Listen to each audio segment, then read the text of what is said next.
Lucky Faizal के साथ अपने घर आ गया था।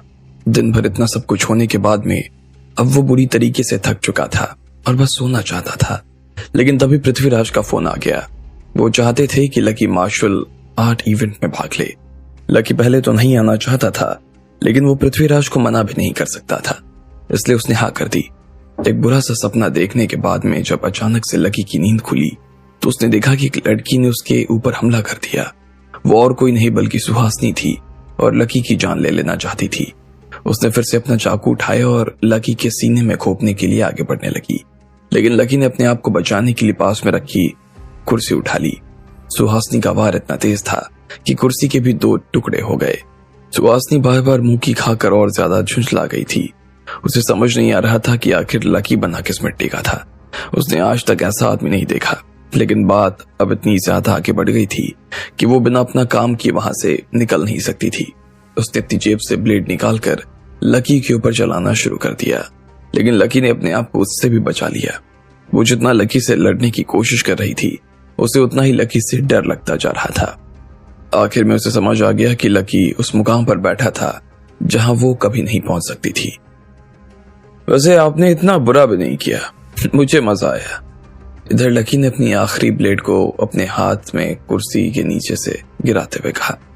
उसकी बात सुनकर ऐसा लग रहा था जैसे वो सुहासनी को प्रैक्टिस करवा रहा था। अगर मेरा अंदाजा गलत नहीं है तो मुझे लगता है कि आप लोगों की जासूसी करने और उनके ऊपर पीठ पीछे हमला करने का काम करती है। शायद आप आज सुबह से ही मुझे मार गिराने की फिराक में थी और आपको लगा होगा कि मेरी आंखें अगर खुली हैं तो मुझे मारा नहीं जा सकता, इसलिए आपने मेरे ऊपर नींद में हमला किया। आपका दिमाग काफी तेज है और आप अपना हर कदम काफी फूंक फूंक कर रखती हैं। पर आपकी जानकारी के लिए बता दूं, ये सब मेरे सामने नहीं चल पाएगा। आपकी सारी कैलकुलेशन मेरे सामने फेल है। लकी उससे ऐसे बात कर रहा था जैसे वो किसी स्टूडेंट से बात कर रहा हो। सुहासनी का मुंह उतर गया और उसे ऐसा लग रहा था कि अब उसे इस धरती में गड़ जाना चाहिए। लकी ने उसके बारे में जो भी कहा था वो सच कहा था, लेकिन मुझे समझ नहीं आ रहा कि आप ये सब कर क्यों रही हैं। किसी की जान लेना चाहे उसके बदले में पैसे ही क्यों ना मिल रहे हो, अच्छी बात थोड़ी है, नहीं करना चाहिए। लकी ने धीरे से सुहासनी की दिशा में आगे बढ़ते हुए कहा। इतने में उसने अपनी उंगलियां सुहासनी के चाकू पर फिरानी शुरू कर दी। सुहासनी एक पल के लिए तो बस उसे देखती ही रह गई और अगले ही पल उसने लकी के हाथ से चाकू छुड़वा लिया। अब उसे ऐसा लग रहा था कि शायद गेम वो लकी के साथ नहीं बल्कि लकी उसके साथ खेल रहा था। जिस तरह से शिकारी शिकार करने से पहले अपने शिकार के साथ में खेलता रहता था, ठीक उसी तरह लकी भी सुहासनी के साथ सुबह से खेल रहा था। वो जानबूझकर वहां सबके सामने उसका मजाक उड़ा रहा था ताकि सुहासनी ये सब करने के लिए मजबूर हो जाए। इतने में लकी ने अपनी जेब से एक ब्लेड निकाली और सीधा उसके कंधे की तरफ चला दी। लकी ने ब्लेड को कुछ इस तरह से फेंका था कि सुहासनी के टॉप की बाह निकल गई और उसका हाथ नंगा हो गया। तुम? सुहासनी ने पहले लकी और फिर अपने हाथ की तरफ देखते हुए कहा। अगर लकी इसी तरह से उसके कपड़ों के साथ में खेलने वाला था तो वो उसका कुछ नहीं कर सकती थी। अगर ये ब्लेड उसके कपड़ों से होती हुई उसके गर्दन या सीने पर लग जाती तो 1 मिनट में उसका काम तमाम हो जाता। लकी उसके हाथ पर बने कमल के फूल का टैटू देख रहा था। उसे देखते ही लकी को हंसी आ गई। ओहो, इस टैटू की बात मेरे दिमाग में पहले क्यों नहीं आई? तो आप उस ग्रुप में से हैं।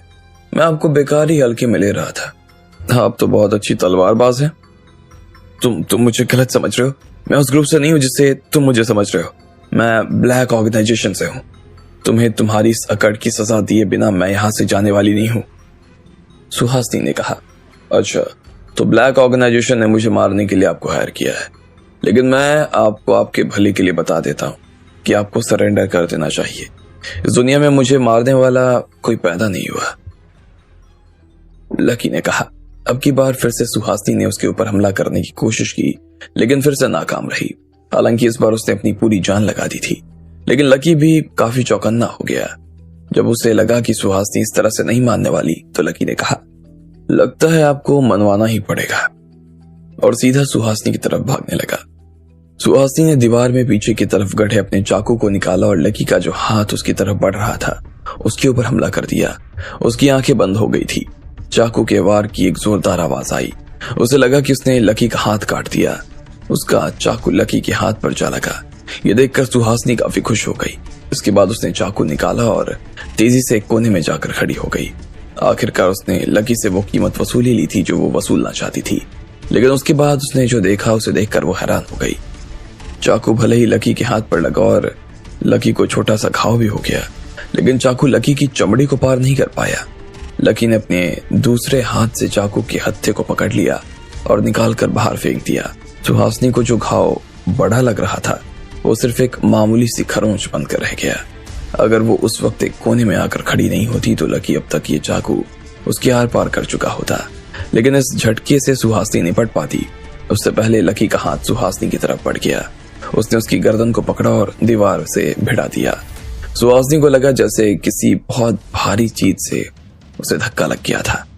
लकी की उंगलियां सुहासिनी की गर्दन पर छप गई, लेकिन उसने इस दौरान भी अपनी सांसें नहीं खोई और लकी के पेट में एक लात मारकर उसकी पकड़ को ढीला कर दिया।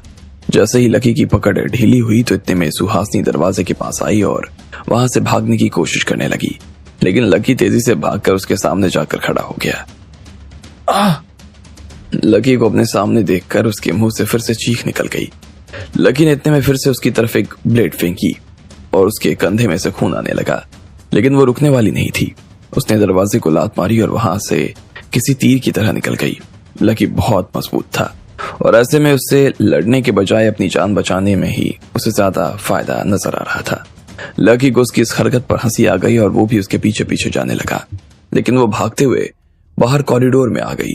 लकी चाहता तो उसे तेजी से जाकर पकड़ लेता, लेकिन उसके बाद कॉरिडोर में जो शोर और हंगामा होता उससे वहां सोए बाकी टीचर्स की नींद खुल सकती थी। अपनी वजह से वो बाकी लोगों को परेशान नहीं करना चाहता था, इसलिए उसने उसे पकड़ने की जिद छोड़ दी। इधर सुहासिनी भागते हुए सीधा स्कूल के मैदान में आ गई। उसका एक हाथ उसके कंधे पर लगे हुए घाव पर ही था और वो अभी भी भागे ही जा रही थी।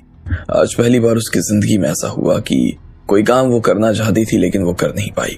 ये पहली बार था जब वो किसी को मारे बिना ही वो भाग आई थी। अब तो उसके मन में ये सवाल भी चल रहा था कि वो खुद भी वहां से बचकर जा पाती या नहीं। इधर लकी धीरे धीरे सुहासिनी का पीछा कर रहा था। वो उससे सिर्फ 100 कदम के आसपास की दूरी पर ही था। इससे पहले कि वो भागकर उसे पकड़ पाता, इतने में एक और घटना हो गई। सुहासिनी के सामने 2 बड़े से शरीर वाले लोग आकर खड़े हो गए। उन दोनों के चेहरे नजर नहीं आ रहे थे। वहां मैदान में जो एक छोटी सी लाइट चल रही थी उसकी रोशनी में तो वो स्टूडेंट जैसे लग रहे थे। उसमें से एक लड़का था और दूसरी लड़की। शायद वो दोनों हॉस्टल से भागकर कहीं घूमने गए थे। उन दोनों को देखते ही सुहासिनी के चेहरे पर खुशी आ गई। उसने अपने चाकू के दम पर उन दोनों में से एक स्टूडेंट को पकड़ लिया और उसकी गर्दन पर चाकू रखते हुए बोली, लकी, एक बात बताओ, क्या तुम ही लकी सर हो? लकी ने कभी सपने में नहीं सोचा था कि इस वक्त उसके साथ में ऐसा कुछ हो सकता था। ये दोनों स्टूडेंट जो उसके सामने खड़े थे या तो उनकी किस्मत खराब थी या फिर लकी की किस्मत खराब थी, लेकिन जो भी हो लकी को कैसे भी करके अब उन सब बच्चों की जान तो बचानी ही थी। इतने में सुहासिनी ने उस लड़की को भी पकड़ा और अपने पीछे खींचते हुए बोली, अगर तुम चाहती हो कि तुम्हारा बॉयफ्रेंड जिंदा रहे तो चुपचाप वही करो जो मैं कह रही हूँ। लक्ष्मण सर! इतने में वो लड़की डर के मारे जोर से चिल्लाई। उसकी आंखों से आंसू आने वाले थे, लेकिन इतने में उसे लकी की गंभीर आंखें नजर आने लगी। उसे देखकर लड़की को ऐसा लगने लगा कि वो उसे कुछ नहीं होने देगा। इतने में सुहासिनी ने उस लड़की को झटके से पीछे खींचा और उसके घुटने पर लात मारकर उसे घुटने के बल नीचे जमीन पर बैठा दिया। अब वो बस लकी के कोई कदम उठाने का इंतजार कर रही थी। मैं नहीं हूं, तुम्हें मेरे बारे में गलत जानकारी मिली है, लकी ने कहा। वो सुहासिनी के ऊपर बहुत बारीक नजर जमाए हुए था। अगर वो चाकू से जरा भी हरकत करती तो लकी बिना कुछ सोचे ही उसके ऊपर टूट पड़ता। तुम्हें क्या लगता है सिर्फ तुम्हें ही पता है मेरे बारे में? हाँ, इतनी तेज नजर तो मेरे पास भी है कि मैं तुम्हारे बारे में पता लगा सकूं। अब सच बताओ वरना मैं इस लड़के का गला काट दूंगी, सुहासिनी ने कहा और चाकू उसकी गर्दन पर और जोर से दबा दिया। लकी को लग रहा था कि वो इस वक्त इस लड़के की जान के साथ में रिस्क नहीं ले सकता था। अगर सुहासिनी उस लड़के की जान ले लेती तो इस वजह से पूरा स्कूल बदनाम हो सकता था। ऐसे में लकी कोई भी कदम जल्दबाजी में नहीं उठाना चाहता था। क्या सोच रहे हो? तुम सच बताओ या ना बताओ, लेकिन मुझे तो पता चल चुका है, सुहासिनी ने कहा। देखो, वो एक बच्चा है, तुम्हारी और मेरी लड़ाई से उसका कोई लेना देना है नहीं। अगर तुम ये सोच रही हो कि तुम उसकी जान ले लोगी तो मैं ये होने नहीं दूंगा, लकी ने कहा। अच्छा, तुम चाहो तो मुझे रोकने की कोशिश कर सकते हो, लेकिन तुम्हारे हाथ से तेज ने इस बार मेरे हाथ चलने वाले हैं, सुहासिनी ने कहा और चाकू की धार को उसकी गर्दन से और ज्यादा चिपका दिया। उसकी गर्दन से हल्का सा खून आने लगा। इससे पहले कि वो लड़का चिल्ला पाता, इतने में सुहासिनी ने उसके मुंह पर अपना हाथ रख दिया और फिर उसने लकी की तरफ देखकर कहा, मुझे समझ में नहीं आ रहा कि इतना बड़ा लड़ाका यहाँ स्कूल में बच्चों को पढ़ाने का काम क्यों कर रहा है। तुम्हें तो किसी बड़े आदमी का गार्ड होना चाहिए था, करोड़ों कमा सकते थे। छोड़ दो उसे। छोड़ दूंगी, मैं कहाँ मना कर रही हूँ, लेकिन उसके लिए तुम्हें एक वादा करना होगा मुझसे। अगर तुम मुझे यहां से जाने दोगे तो मैं इसे छोड़ दूंगी, सुहासिनी ने कहा। वो लड़का जो उसकी गिरफ्त में था वो कांप रहा था। वो जोर से चिल्लाना चाहता था, लेकिन सुहासिनी ने उसके मुंह को बहुत जोर से दबा रखा था। मैं कह रहा हूं उसे छोड़ दो वरना तुम्हारे लिए बुरा होगा। लकी ने अपने हाथ पीछे की तरफ बांधे और खतरनाक नजरों से सुहासिनी की तरफ देखने लगा। बकवास मत करो, मैं जो कह रही हूं उसे करो और उसे ध्यान से सुनो। जाने दो मुझे यहां से, सुहासिनी ने कहा। उसे इस बात की कोई उम्मीद नहीं थी कि लकी उस लड़के को बचा सकता था। अब आगे क्या होने वाला था। लकी फैजल के साथ अपने घर आ गया था। दिन भर इतना सब कुछ होने के बाद में अब वो बुरी तरीके से थक चुका था और बस सोना चाहता था। लेकिन तभी पृथ्वीराज का फोन आ गया। वो चाहते थे कि लकी